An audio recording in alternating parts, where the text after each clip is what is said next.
Nice to be here with you, Karen. You too.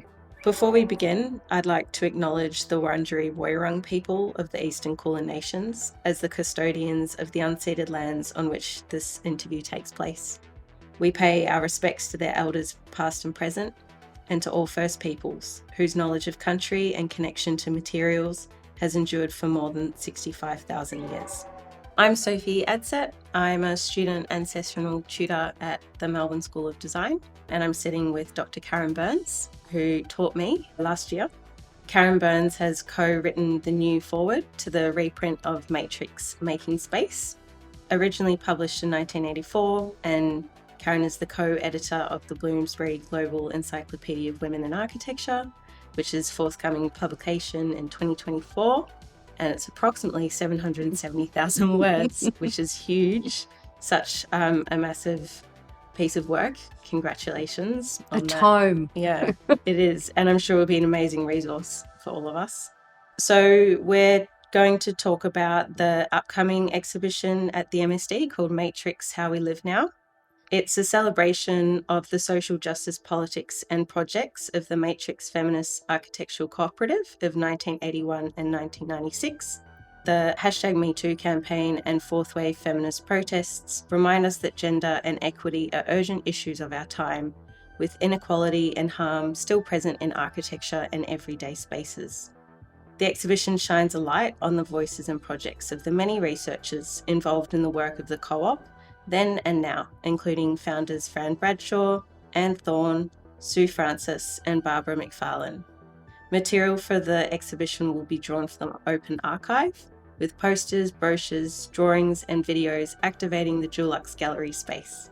Feminist organisers and researchers at the Faculty of Architecture, Building and Planning have been actively working to reform labour practice, include female migrants, expand feminist theory, and acknowledge trans feminism. Through objects, voices, and conversations, we are asking, how do we live now? So, to begin, I'd like to ask, what is your personal connection to Matrix? When it began and now? So first of all, I might start with my personal. Yeah. So I have this lovely object, which comes from a really important conference and large exhibition at the Royal Institute of British Architects in London in October 1995. And I was accepted to give a paper, but it's where I first met Joss Boyce, who was part of the Matrix book group. And each exhibitor has a sort of lovely small pamphlet with a list of Matrix projects on the back, all are kind of matching in this very 1990s green, lime green. Okay, lime green, yeah.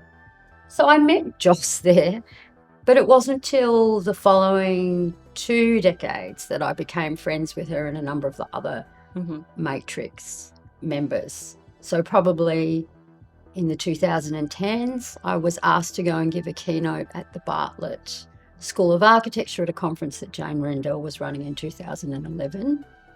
And then 2 of the Matrix women, Joss and Julia Dwyer, have both got Australian connections. So they came out here regularly, and I went to London once or twice every year, and I would catch up with them, and became friends with Fran Bradshaw, and also in a research partnership with Katie Lloyd-Thomas, and Katie and I wrote the foreword to the Matrix reprint.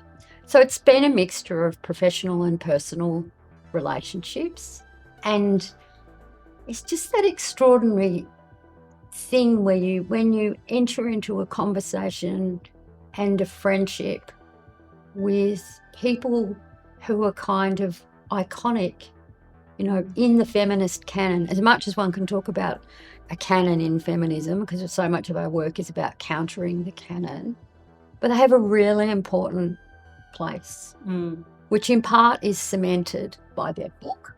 So I might just explain who they are. So here's the book that came out in 1984, Making Space, Women in the Man-Made Environment, with Anne Thorne struggling with her buggy coming out of a tube station in London. So Matrix were a women-only feminist design cooperative active in London from 1981 to 1996. There's a bit of mystery and backwards and forwards about the origin date because they were already working collaboratively together on both feminist projects like an exhibition and conversations and a conference, and also on some design projects.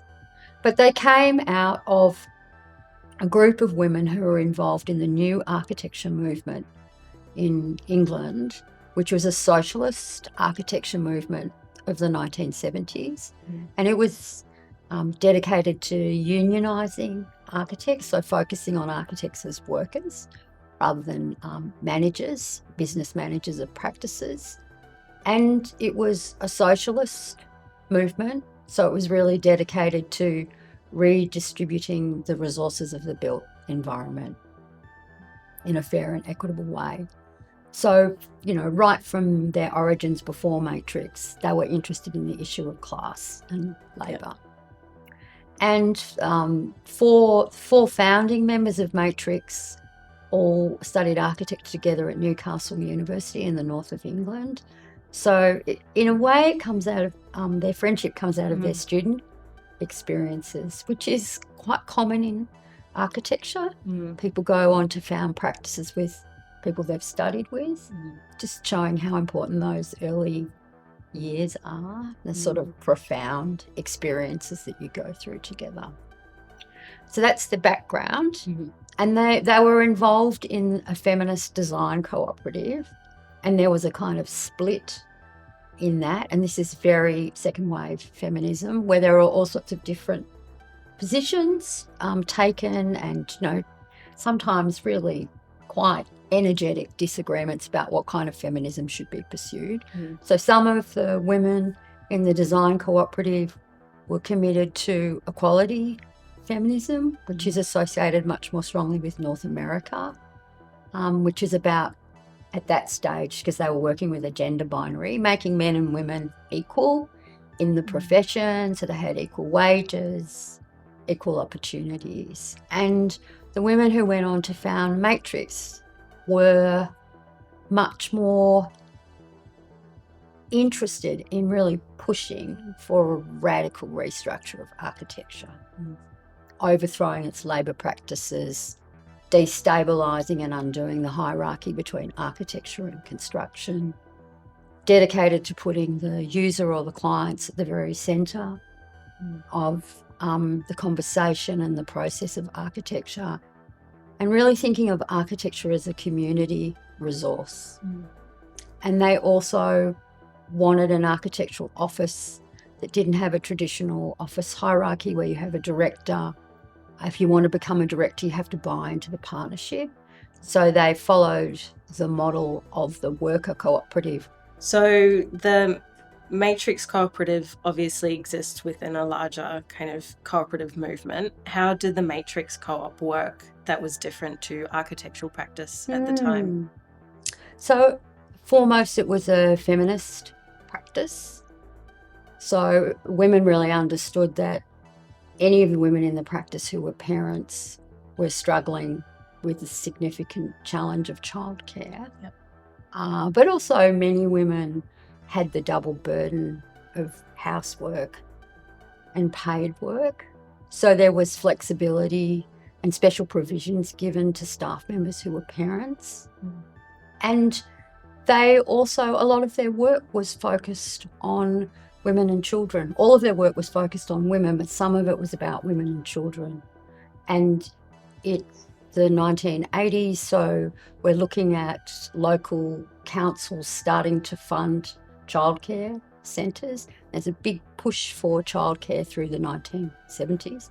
It happened in Australia, was very successful because the radical Labor government of Gough Whitlam that came to power in 1972 helped put money aside for childcare. But childcare was a huge community movement. It was because it's the fundamental underpinning for many women to enable them to go to work. So the practice was flexible in that way. It was set up as an all-women practice, which is also quite radical. In the early 1980s in England, women only comprised just over 8% of all architects. Wow. So they were sort of flipping who was the dominant person generally in an office. And the collective changed over time, and so that by 1992 they were able to describe themselves as a multiracial practice. So class and gender at the beginning, and then class, race and gender in the latter part of the practice. And it meant that their recruiting strategies were directed at hiring a really diverse range of staff, so diverse across classes, race, ethnicity, sexuality, to reflect the client groups that they were dealing with as well. Yeah, kind of really taking to heart the community focus, also reflected in the actual practice. Exactly. Yeah. And also, feminism is a social movement that's not just focused on reforming the now, but it's progressive, and it has an idea of future, which is a post-gender utopia. Yeah. So in a way, setting up the kind of working conditions that are progressive and as an ideal, as a model for other people to look at and think about.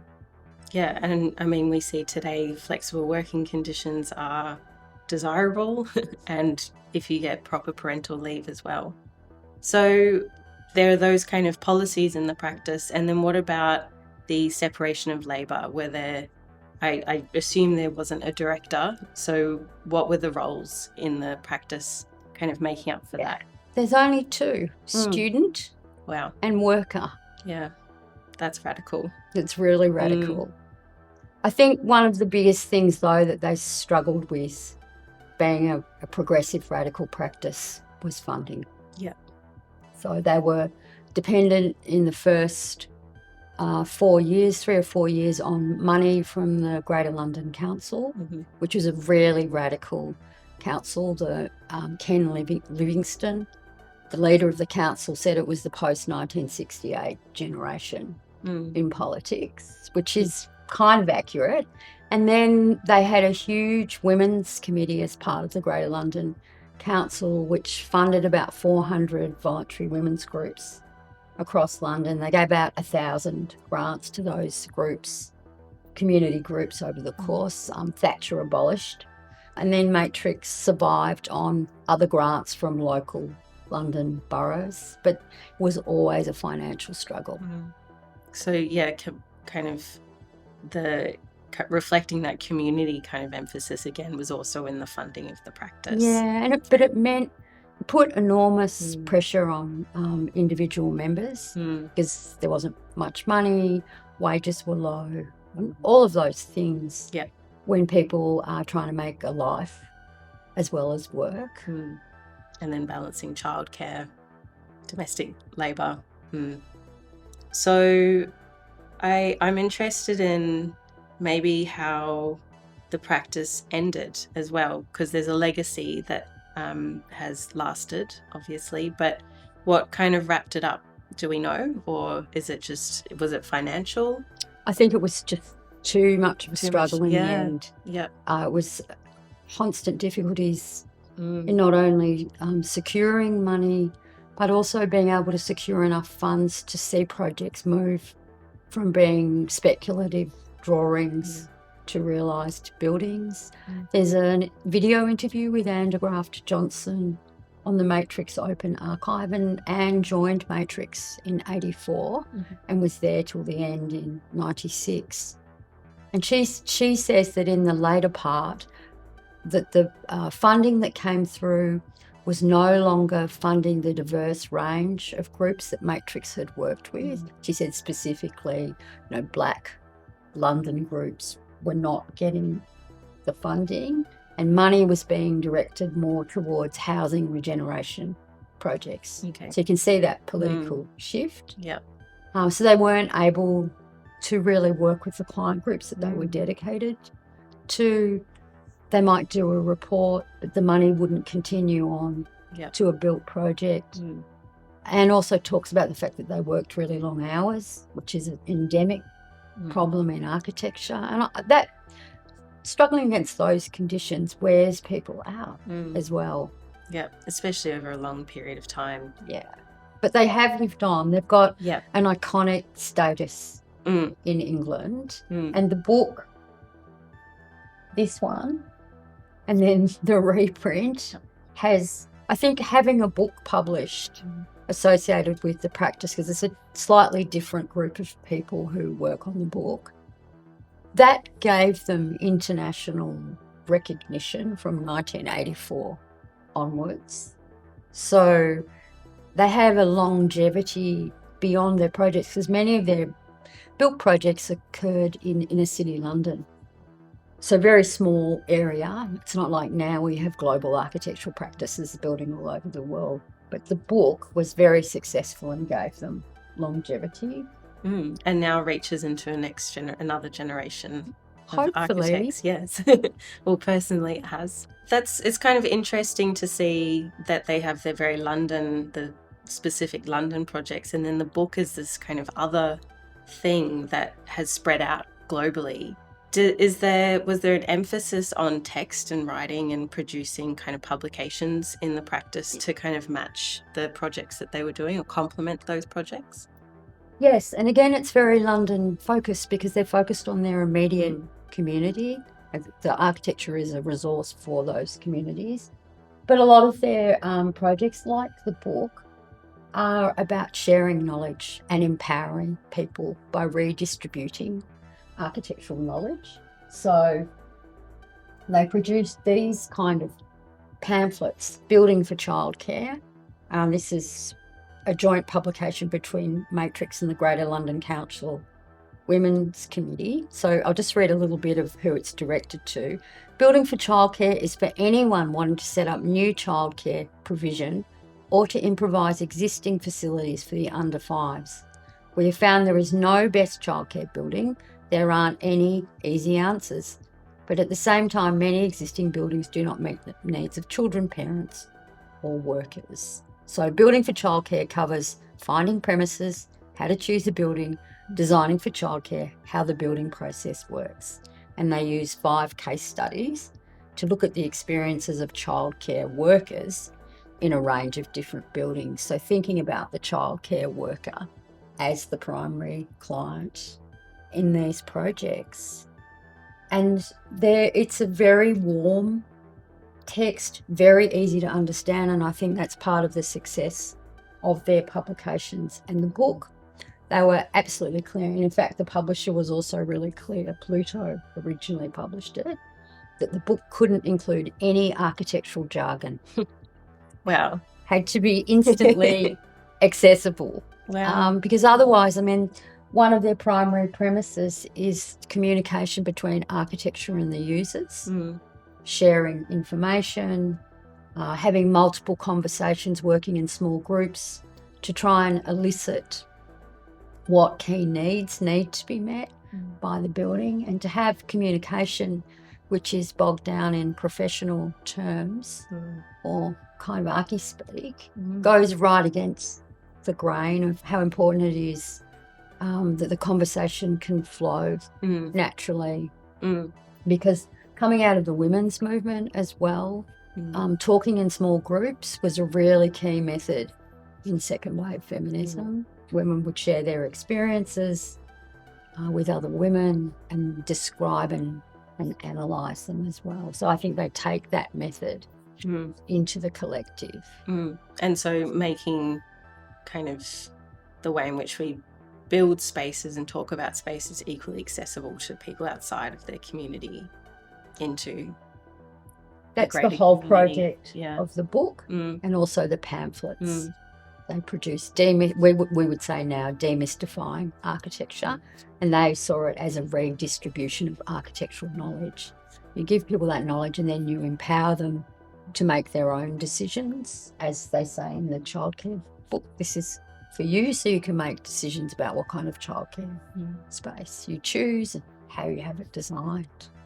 And I guess part of their premise is that for most of human history, formal architectural design has been a privilege and the property of the moneyed classes and the powerful.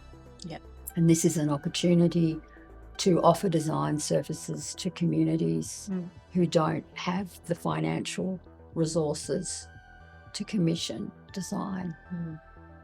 So just going back to Matrix, the origins of Matrix, who they are, do you know where Matrix, the name, came from? I've got some ideas.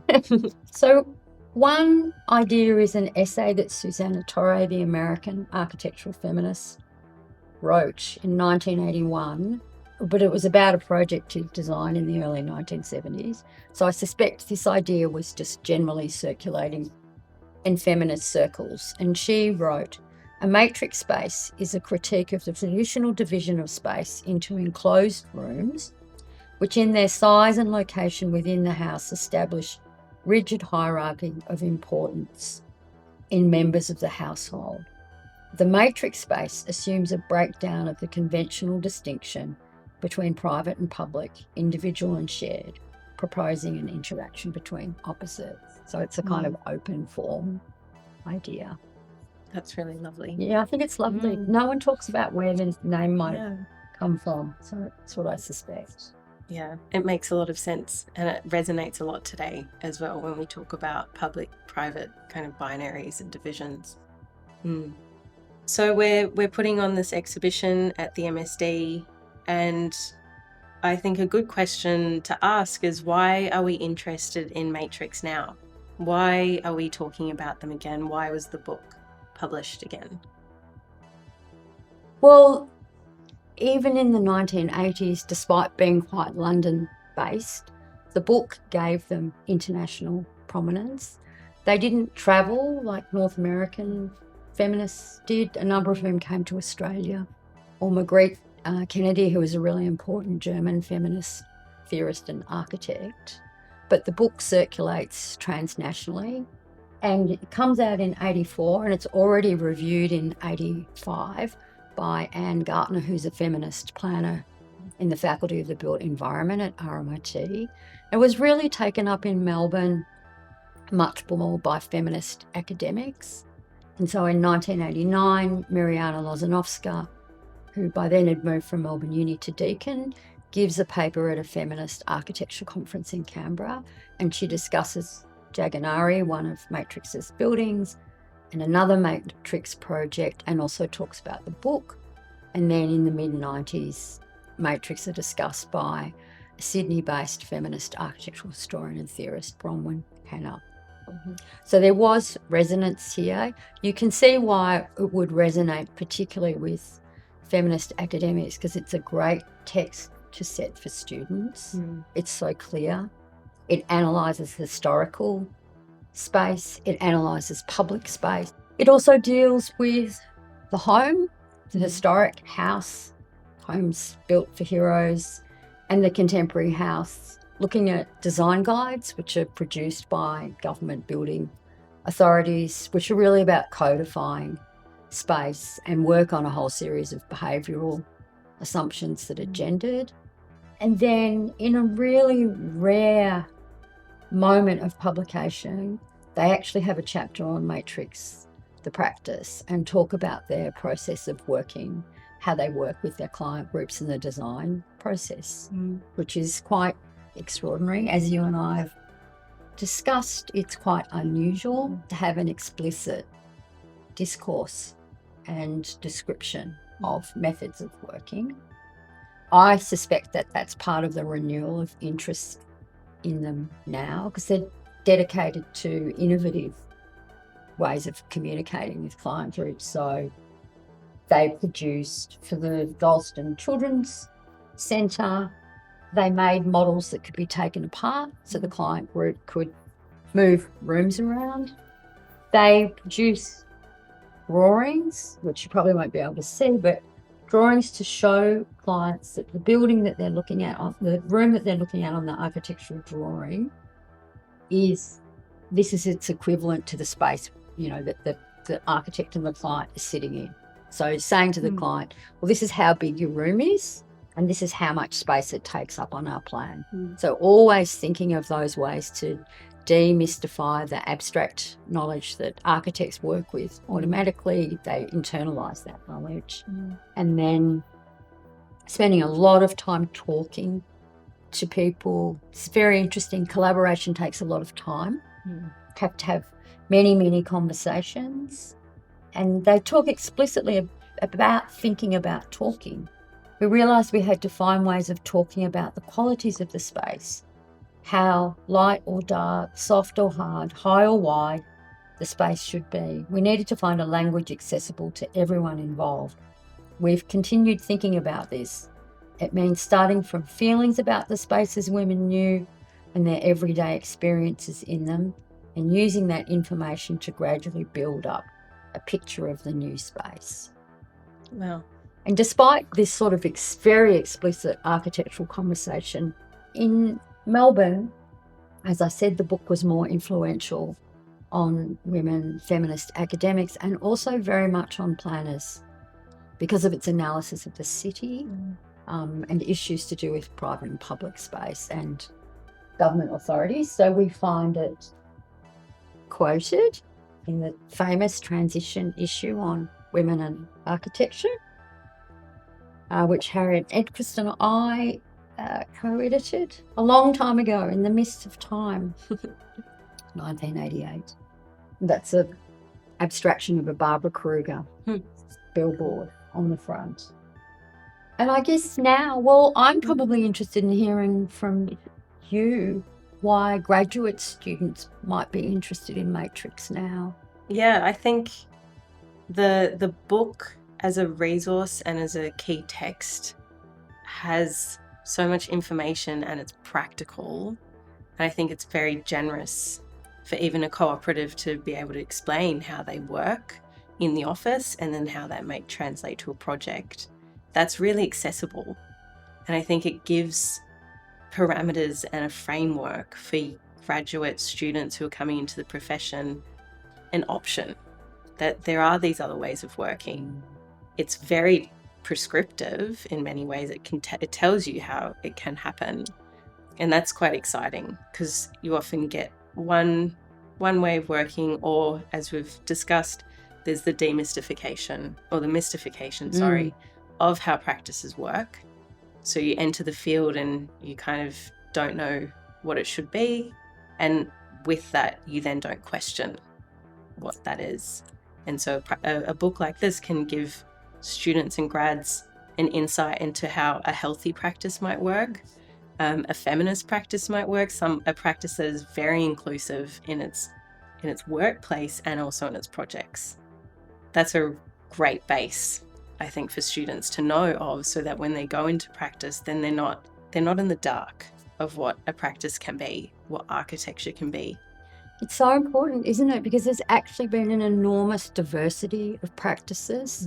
So the encyclopedia that I've been working on, we're looking at the period from 1960 to 2015. It's a huge diversity of practices. The practice model we're more familiar with, which is situated in the marketplace, but also a lot of women working in government authorities, public works, a number of specifically feminist practices set up in the 70s and 80s, the importance of planners in Europe. The EU has mainstreamed gender planning of cities, women who are working in humanitarian aid, women who work in conservation, women who work in materials development. Like there's just this, but because our architectural history courses, just not talking specifically here, but generally across the discipline, are focused on those star architects from the canon, that's often just a very particular kind of practice that you're being exposed to, rather than this enormous diversity of ways of working. And unless you look for it, and when you're doing a degree that's very demanding, often people don't have the headspace to question what they're being given. If there's no resources to kind of engage with, you're not then exposing yourself to that huge diversity of work. Yeah, where do you start? As a student, it's really hard. So I guess bringing it into the present again, what are the gender equity and women's rights issues of the present day? I think just about every area of life. So obviously there are key issues that have really flared up in the mainstream, in the media, and most people would know about the Me Too movement, which importantly exposes sexual harassment and sexual assault in the workplace, which has been really significant in Australia as well. But there's a very high percentage of sexual assault on university campuses, into the thousands every year, according to the evidence that's just been put in front of the Federal Senate Committee. It was being reported on last week. Huge levels of domestic violence. Now, obviously, these aren't specifically the issues only of cis women, but women are overrepresented in these categories. So overrepresented in the space of sexual assault on campus or at work, overrepresented as victim survivors of domestic violence, and Indigenous women in Australia are overrepresented in that space. Issues of public safety, again, women overrepresented. Issues of whether women are consulted about the design of how we might make safer public places. Issues of the prison movement, the separation of women from children, which creates intergenerational trauma. Issues to do with climate change, which you sort of don't always think of climate change as a gender issue. I heard a really interesting paper in 2016 at a conference in Europe from a woman researcher in one of the Scandinavian countries who was talking about changing snowfall patterns, and when they have winters with heavier snowfall, disproportionately affected women and children because many of them were at home and ferrying kids to school. And access to water is a gendered issue across the world. Women are the dominant fetchers of water, in charge of water, absolutely dependent on it to maintain household hygiene. Health issues vary across the world, but there are specific women's health issues, reproductive justice, so access to contraception and abortion, decent maternal care, both before and after birth. And then I think one of the really important things that's happened in feminism over the years, but is really important now, is hopefully a much clearer understanding in the mainstream that feminism isn't just about women. It's not anti-men, it's anti-patriarchy. And so it's anti the system and ideology that arranges social relations around gender, makes those relations hierarchical and based on power. And those hierarchical relationships might occur between men and women, which is a sort of traditional feminist understanding. They can occur hierarchically between heterosexual citizens, queer citizens, or between trans exclusionary feminists and trans feminists. So there are all these ways, and it's interesting that in the hard right regimes that have come to power in a number of places in the world over the last 5 years, that the attack is both on women and LGBTQIB plus communities. So it's patriarchy is about holding on to this binarised gender system, gender norms, and articulating power in that way. And of course, a whole range of workplace issues. So I mentioned sexual assault, but equal pay, access to equal opportunities, women ascending to positions of responsibility and leadership. And retaining women. Retaining women. Too, during the mothering years. Yeah. So then how do these issues relate to architecture? How are they expressed in architecture, and what are some of the responses? Well, almost every issue I've talked about has a spatial dimension. So whether it's the abolition of prison movement, women's refuges to deal with domestic violence, or in Latin America, they've set up police stations that specifically have spaces in them for women. Women can go to as refugees. Thinking about how our homes and neighbourhoods have been designed to isolate people on the outer suburban fringes of Melbourne, predominant population during the day, women with small children, the design of schools, the design of campuses, workplaces, and then the infrastructure systems to do with water or public transport that might not be safe, or the design of public spaces. So, and then of course the gendered labour practices of the profession. So in every one of these issues, I could think of it in terms of a spatial expression and some kind of intervention we can make as professionals to improve those spaces. Yeah, the architecture profession has a lot of power in that way to actually, if we include community and have a diverse community that are included, you can actually start to take action of making public spaces and the infrastructure we encounter more inclusive or safer. What are there some architectural practices or organisations that have started or already are addressing some of these issues? Well, so probably everyone is familiar with Parlour, a practice that was established in 2012, practice group collective. Welcome to Parlour, bringing together research, informed opinion and resources, generating debate and discussion, expanding the spaces for women in architecture in Australia. So raising the profile of women architects, raising gendered labour practice around pay gaps, gaps in seniority, hiring and firing gaps, just having a space also where women can share experiences, be exposed to role models, space of celebration as well as critique. Dr. Simona Castricum, who's a researcher here and has just won the Chancellor's Prize for her PhD, produced a brilliant PhD looking at transphobia and violence of space, and also imagining what a post-gender utopia might be, and spaces of safety and inclusion, which importantly looks at public space, where there's incredible levels of violence against trans women, looking at airport spaces where bodies are really surveyed, standardised bodies pass through security, non-standard bodies are invigilated in a whole series of ways.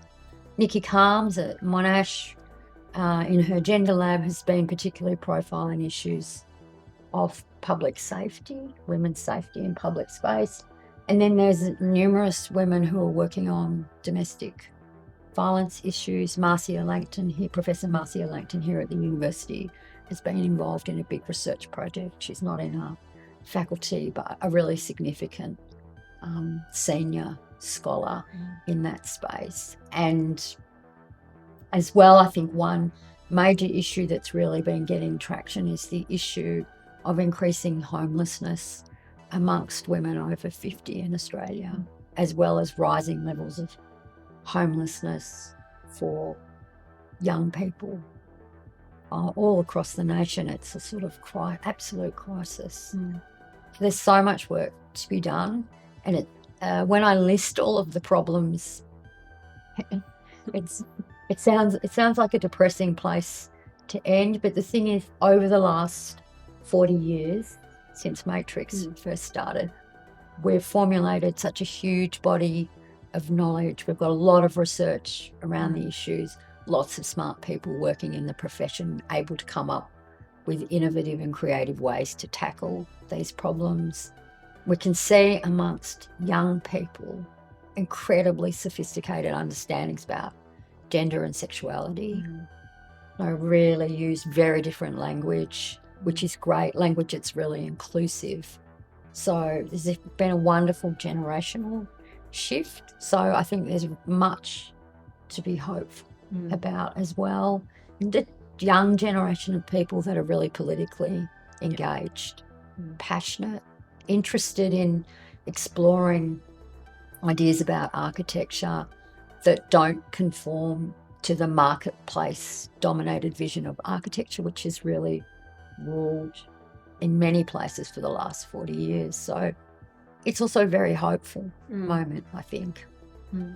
I agree. And I think the exhibition Matrix, How We Live Now will be a great moment to showcase the history of Matrix, and then what some of the responses or continuing lineage of that kind of practice, have the examples of those in a Melbourne context. And what we can add as design professionals, that the skills we have analysing the problem, analysing it spatially, and then coming up with really creative and innovative strategies for making different spaces, but making policy as well, and contributing to the intellectual dimensions of the analysis. So there's much to do.